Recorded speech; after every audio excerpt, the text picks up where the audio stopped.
નમસ્કાર મિત્રો, સ્વાગત છે તમારું આપણી આ યુટ્યુબ ચેનલમાં જેનું નામ છે ગુજરાતી જીકેની જમાવટ.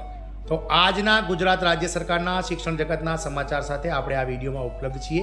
તો રાજ્ય સરકાર દ્વારા મિત્રો રાજ્ય સરકારના લાખો પ્રાથમિક શાળાઓના બાળકોના હિતમાં અતિ મહત્વપૂર્ણ નિર્ણય લેવામાં આવ્યો છે. મિત્રો, નવી શિક્ષણ નીતિ જે છે 2022ના અંતર્ગત આ નિયમમાં ફેરફાર કરતા સરકાર દ્વારા આજે 5 જુલાઈથી આ યોજના અમલમાં મૂકવામાં આવી છે, જેનાથી મિત્રો રાજ્ય સરકારના પ્રાથમિક શાળામાં અભ્યાસ કરતા લાખો બાળકોને સીધો લાભ મળશે. જાણીએ વિડીયોમાં વિગતવાર કે મિત્રો રાજ્ય સરકાર દ્વારા શું નિર્ણય લેવામાં આવ્યો છે અને તેની રાજ્યના લાખો પ્રાથમિક શાળામાં ભણતા બાળકો પર શી અસર થશે તેને લઈને વિડીયોમાં વિગતવાર ચર્ચા કરીએ.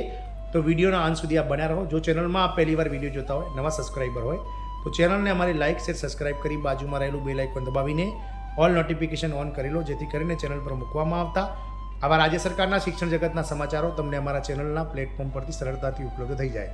તો મિત્રો આજે 5 જુલાઈથી રાજ્ય સરકાર દ્વારા ગુજરાતની પ્રાથમિક શાળાઓમાં હવેથી દર શનિવારે બેગલેસ ડે ઉજવવાની મહત્વની જાહેરાત કરવામાં આવી છે. શિક્ષણ વિભાગમાંનો આ મહત્વપૂર્ણ નિર્ણય છે. હવે શિક્ષણ વિભાગ શિક્ષણના બદલે ઇતર પ્રવૃત્તિ પણ ભાર મૂકી રહ્યો છે. તો ન્યૂ એજ્યુકેશન પોલિસી એટલે કે મિત્રો નવી શિક્ષણ નીતિ 2022ના નિયમની ધીમે ધીમે ગુજરાતમાં અમલવારી શરૂ થઈ રહી છે, જેમાં પ્રાથમિક શાળાઓમાં હવેથી દર શનિવારે નો સ્કૂલ બેગ ડે રાખવાની પણ જોગવાઈ કરવામાં આવી છે.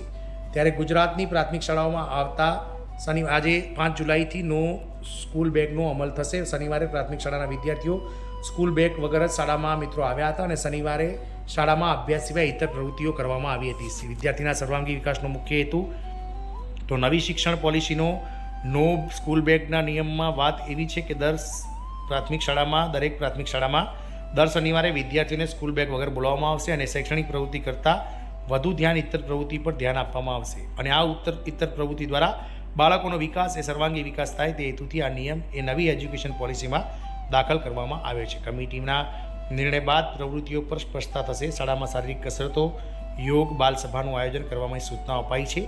એકમ કસોટી બાબતે નિર્ણય આવ્યા બાદ પ્રાથમિક શાળામાં કરવાની થતી પ્રવૃત્તિઓ પર સ્પષ્ટતા થશે. જુલાઈ માસથી દર શનિવારે બેગલેસ ડે આનંદદાયી શનિવાર પર અમલવારી કરવા સૂચના તમામ શાળાઓને શિક્ષણ વિભાગ તરફથી આપવામાં આવી છે. અનેક શાળાઓમાં તો પહેલાંથી થઈ રહી હતી બેગલેસ ડેની ઉજવણી.